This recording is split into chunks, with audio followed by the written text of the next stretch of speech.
박수 많이 해주세요.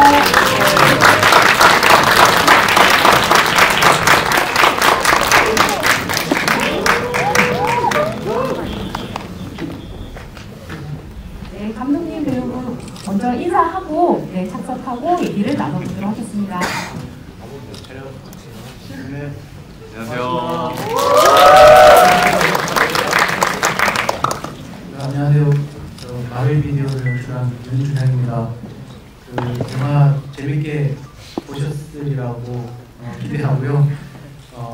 그리고 그 나가시는 길에 소문들 많이 내주시고 입소문들 많이 내주시면 감사하겠습니다. 그리고 저희 실종됐다가 돌아온 김수찬 PD와 홍희 기자를 소개드리겠습니다. 안녕하세요. 저 마리비디오에서 홍은희 기자 역할을 맡았던 배우 조민경입니다. 반갑습니다. 이렇게 와주셔서 정말 감사하고 짧은 시간이지만 이야기 잘 나누고 갔으면 좋겠습니다. 감사합니다. 네, 안녕하세요. 마블비디오에서 김수찬 PD로 취재를 다녔던 서현우입니다. 반갑습니다. 네, 오늘 나누고 싶은 얘기를 마음껏 나누고 싶습니다. 편안하게 질문 주시면 답변 드리겠습니다. 네, 그러면 앉으실까요? 네. 아십시오.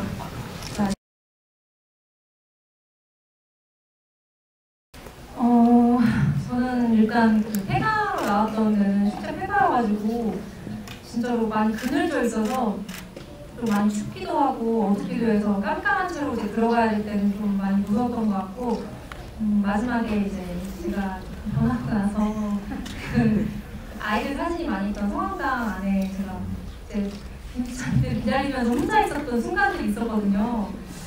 그때가 아마 가장 무서웠던 것 같습니다.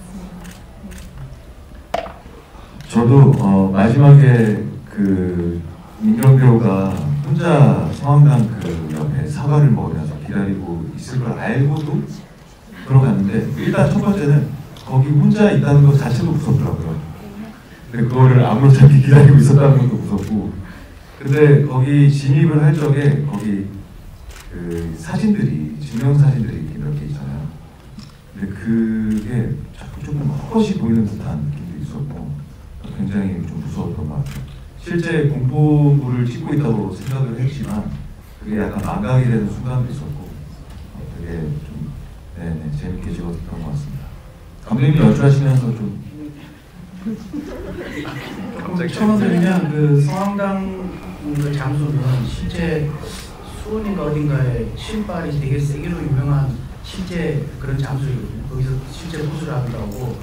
그리고 민경 씨가 홍은희 기자가 사과를 먹었던 그 장소는 실제 거기서 이제 죄를 지내기도 하고 굿도 하는 공간이어서 아마 더 배우들이 더 힘들어 하기도 하고 실제 공간에서 촬영을 해서 아마 더 힘들고 조금이나마 우리 연기하는 것도 좀 더 리얼하게 나올 수 있지 않았나 생각합니다. 네.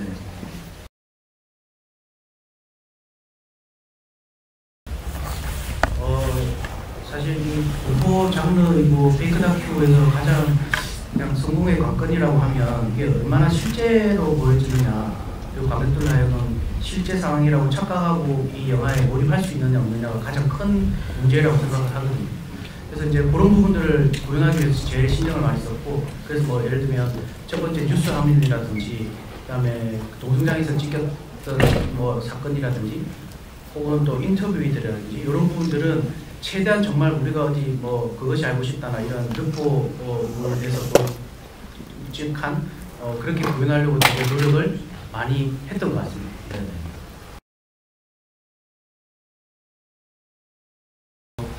사실 이건 뭐 제 개인사에 관련된 이야기이기도 하고, 경호라는 친구가 제 개인적인 어떤 제 개인사에 있어서 조금은 약간 저한테 죄책감으로 작용하고 있는 사람이거든요. 제가 이제 이 가정사이기 때문에 이제 자세히는 말씀 못 드리지만, 그래서 뭐 그냥 뭔가 이 집안에 제가 근로원들이 박힌 돌 빼내고 뭔가 내가 행복을 누리고 있지 않나라는 이런 제가 가정사를 가지고 있기 때문에, 그래서 이런 그 조경호를 모델로 하고 있는 그 분에 대해서 되게 좀 죄책감을 가지고 있어요. 그래서 이걸 목두기 옛날에 20년 전에 만들었던 목두기 비디오에서 이제 많이 이 숙제를 하지 못하고 20년이 지나서 이거는 제가 이 이야기를 반드시 틀어내야 제가 다 다른 영화를 할 수 있겠다 생각해서 시작을 했고 네네 그런 것 같습니다. 조금 개인사의 개인 가정사에 좀 얽힌 이야기가 좀 있긴 합니다.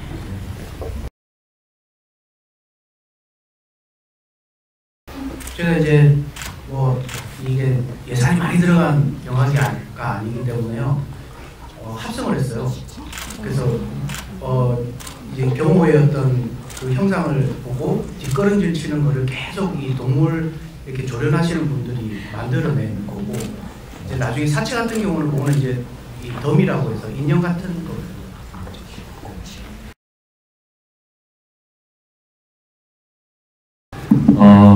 PD가 취재를 하는 상황이기 때문에 제가 어떤 어두운 곳에 간다든지 어떤 현장을 방문을 했을 때 항상 제 어깨에 카메라 취재팀을 인식을 해줘야 됐어요.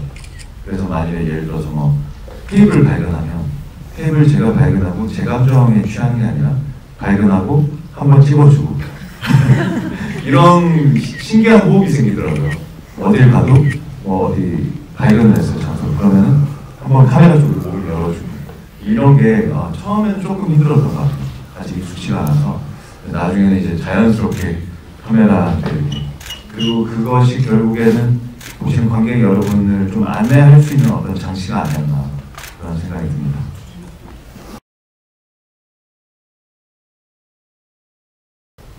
저 말씀하시는 거죠? 네. 저는 이제 주경호라는 친구 한 명한테 빙의가 된 거고요. 제가 이제 빙의가 돼서 이렇게 나를 저지하는 어떤 그런 사람들을 다 이렇게 해하는 거여서 한 명한테 빙의가 됐습니다. 여관에서도 남자랑 여자랑 있다가 그때도 같은 말 하면서 찌르잖아요. 찌르고 나가잖아요. 그럼 그 사람은 또 누가 빙의가 된 거죠? 감독님께서 설명해 주시면 그러니까 경호가 이 원한에 찬 경호가 자신의 어떤 아버지를 죽이기 위해서 계속 다른 사람한테 빙의가 되는 거거든요. 그래서 동성장에서도 그 남자한테 빙의가 돼서 자기 아버지한테 가려고 하는데 중간에 방해물도 자꾸만 제거하는 거고 또 20년이 흘러서 이 다큐팀한테도 취재팀한테도 이제 이 홍은희 기자한테 몸을 빌어서 아버지를 죽이고 싶었는데 자꾸 자기를 방해하는 어떤 뭐 카메라 팀이든 팀원이든 아니면 뭐 조감독이든 이런 사람들 해하면서 마지막에 끝에 자기 아버지를 죽이게 되면서 이제 완성되는 뭐 그런 형태라고 생각하시면 됩니다.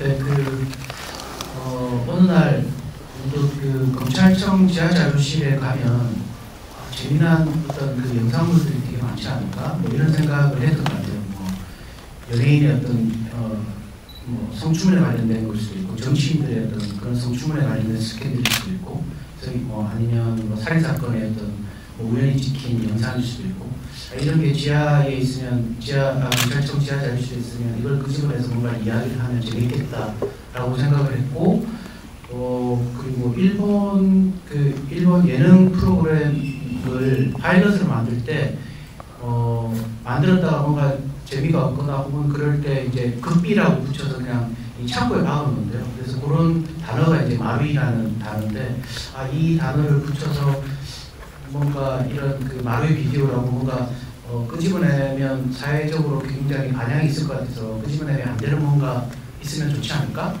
라는 생각에서 이제 그런 제목들을 만들어낸 것 같습니다. 네.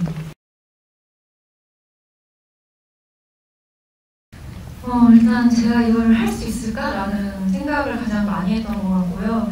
그리고 이제 감독님이랑 이야기 나누면서 제가 가진 어떤 부분들이나 이제 그 조경호랑 또 홍은희 기자 그 세 명이 저랑 연결될 수 있는 지점이 있는 것 같아서 쉽지 않았지만 네, 할 수 있을 거라고 믿고 이렇게 좀 참여했던 것 같습니다. 네. 시나리오의 형태가 아니었고 어떤 취재를 위한 계획표였던 것 같아요. 정말 어디를 가서 어떤 그런 것들을 정보를 수집해야 하고 그래서 저도 굉장히 이 뭔가 제 스스로가 체험할 수 있겠다라는 그 호기심이 생겨서 시나리오를 되게 재밌게 느꼈던 것 같습니다.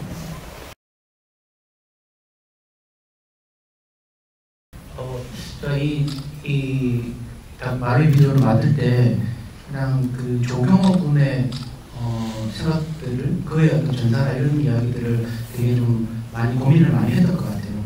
제가 집착하게 되고 그래서 이 비디오 자체가 어떤 이 원원의 한이 이 비디오에 마치 저주받은 비디오처럼 이렇게 되었으면 좋겠다라는 생각을 했고 그래서 이 경호의 모습들을 중간중간 조금 집어넣은 곳이거든요. 그래서 그 홍원희 기자의 그 싱크대 밑에 고양이 캠에 봤을 때 싱크대 밑에 경호의 모습이 있고요. 그리고 보셨는지 모르겠지만 크레딧 제일 마지막에 크레딧 올라갈 때에도 오른쪽에 조금 희뿌연했던 형상들이 조경의 형상이 보이고요. 그리고 다락방의 제일 마지막에 그 김수찬 PD가 다락방 올라갈 때도 순간적으로 한번 나오는데 그건 아마 보셨을 것 같습니다.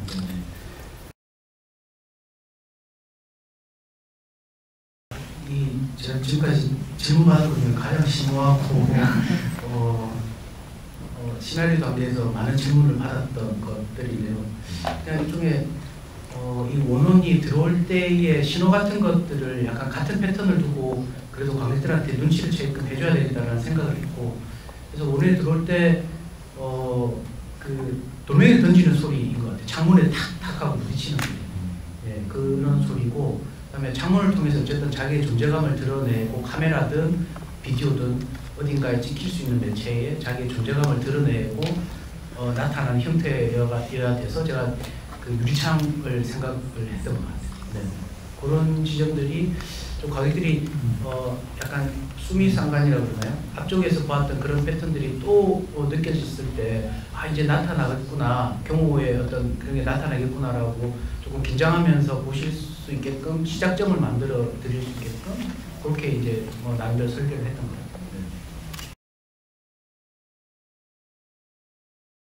일단은 저희 영화계를 이야기를 하면 일단은 무조건 신인 감독은 자기 시나리오를 써야 되는 게 가장 큰 그 숙제인 것 같아요. 제가 지금까지 흔히 입봉이라고 말하죠. 입봉한 감독들 중에 자기 시나리오를 쓰지 않은 감독들은 100명 중에 한두 명 될까요? 거의 자기 이야기를 어쨌든 쏟아내야지 감독이 될 수 있는 것 같고 공포 영화라는 장르에 있어서는 저는 어쨌든 그 페이크 다큐를 왜 자꾸 고집을 하지라는 생각을 했을 때는 이 공포라는 감정은 가장 그냥 내 주변에서 그냥 벌어지고 있다라는 그 어떤 현실성, 동시성 이런 것들 때문에 이 공포감이 배가 된다고 생각을 하기 때문에 계속 그 페이크 다큐멘터리라는 형태를 빌어서 여러분들은 지금 진짜를 보고 있는 실제 상황을 보고 있는 거예요 라는 것들 상황을 계속 던져주고 싶어 하는 것 같아요. 제 욕망이라고 할까요? 그래서 자꾸만 그 페이크 다큐멘터리를 고집하는 것 같습니다. 그리고 공포 영화를 만드신다고 하시면 그냥 제 기준에는 이게 얼만큼 현실성이 있느냐 그것이 소재든 이야기든 이야기 흐름이든 그게 제일 큰 관건이자 이 감독들이나 작가들이 풀어야 될 숙제가 아닐까 이런 생각들을 조금 해봅니다.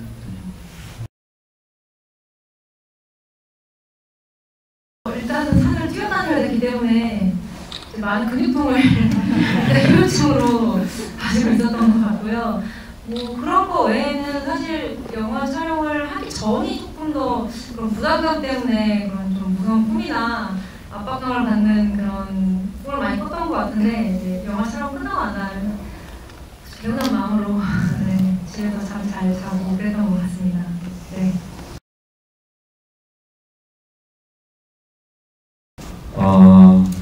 촬영을 하면서 민경 배우도 그런 말을 했어서 저도 좀 공감이 됐는데 숙소에 불을 켜두고 잤던 것 같아요.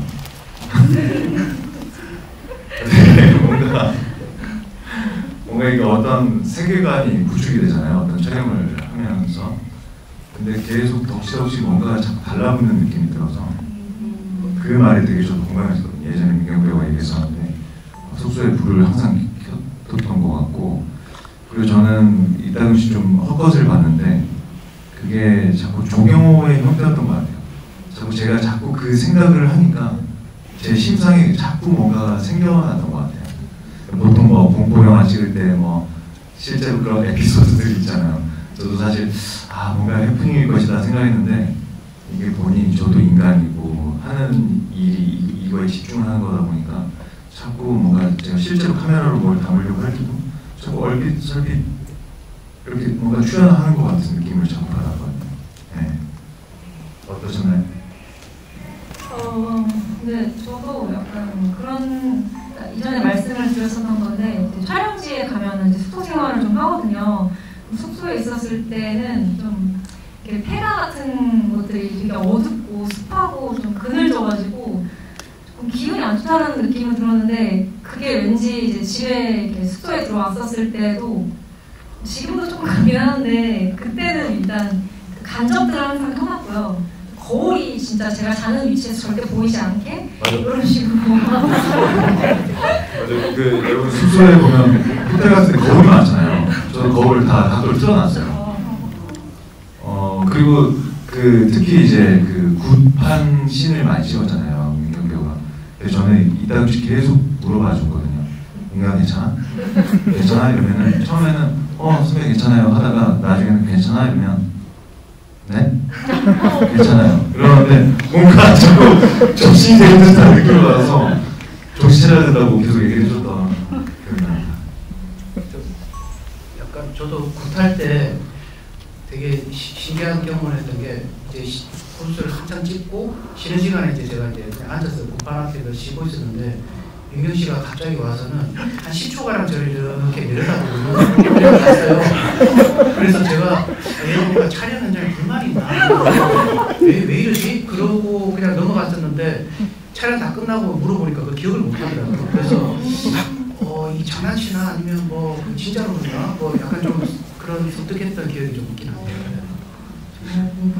근데 이거 너무 이거는 오해하시는 거예요. 다들 이렇게 너무 힘들어가지고 체력이 아무래도 조금 이제 그렇게 요한은 촬영 들었으니까 제가 그래서 좀 에너지를 비축하려고 조금 옆에 있다가 이제 감독의 기운 받으려고 했던 거고 선배님이 이제 들어오실 때도 에너지를 좀 저장하면서 말을 하다 보니까 조금 대단히 늦었던 것 같은데 그런 저는 아니라고 생각합니다.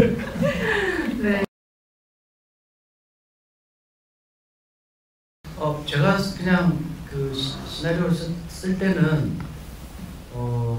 20년 전에 이루지 못했던 자기의 어떤 미션 같은 것을 이 다크팀을 빌어서 조민경, 홍은희 기자의 몸을 빌어서 아버지를 죽이면서 이 원혼의 어떤 이 여정의 끝이 났다라고 저는 생각을 했어. 그 제일 마지막 장면에 이제 뭐 치료받고 병원에서 찍혀있던 그 장면에는 어느 정도는 이제 영혼이 빠져나간 상태, 뭐 그렇게 이제 서로 이야기하면서 그러나 아직 여유는 남아 있고 그저 그렇게 이야기하면서 찍었던 것 같습니다.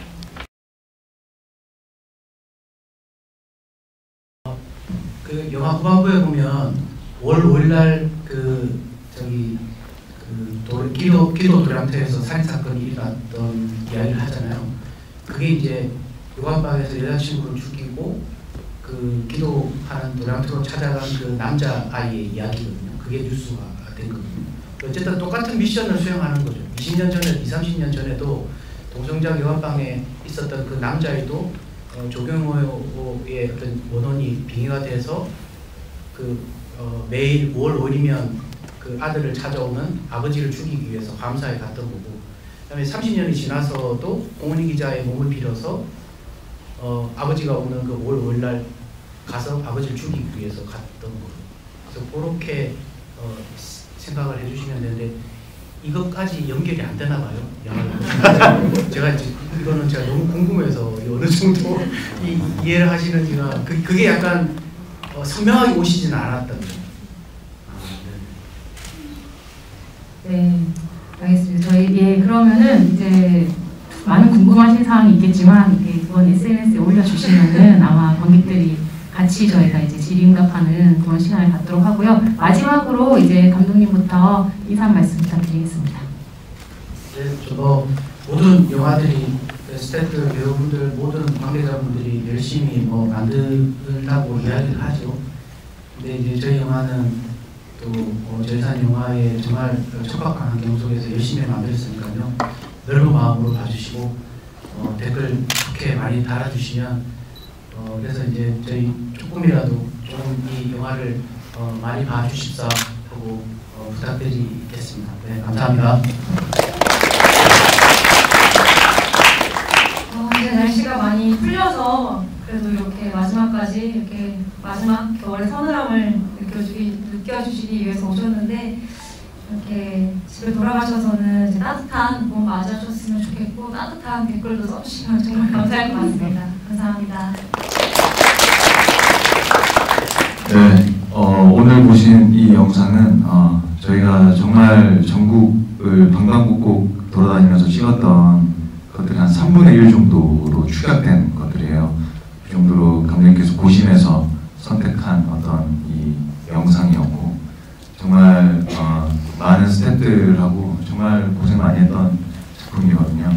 여러분께서 안 그래도 이 힘든 한국 영화가 힘든 이 시기지만 이렇게 지금도 자리해 주시고 힘을 주셔서 너무너무 감사드리고 앞으로도 더 힘찬 응원 부탁드리겠습니다. 오늘 3월 1일 3일절인데 이렇게 휴일날 자리해 주셔서 너무너무 감사합니다. 조심 들어가세요. 감사합니다. 저희 마지막으로 서서 인사드리고 퇴장하도록 하겠습니다. 자, 차렷 경례. 감사합니다.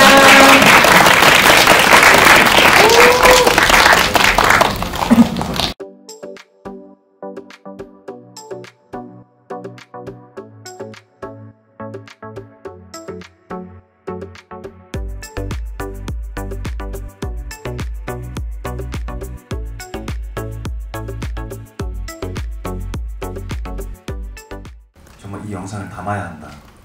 이런 것들이 굉장히 믹스가 되었던 것 같아요. 굉장히 저한테도 실제적인 경험으로 남아있습니다. 굉장히 무서웠고 소름 돋았던 순간들이었어요.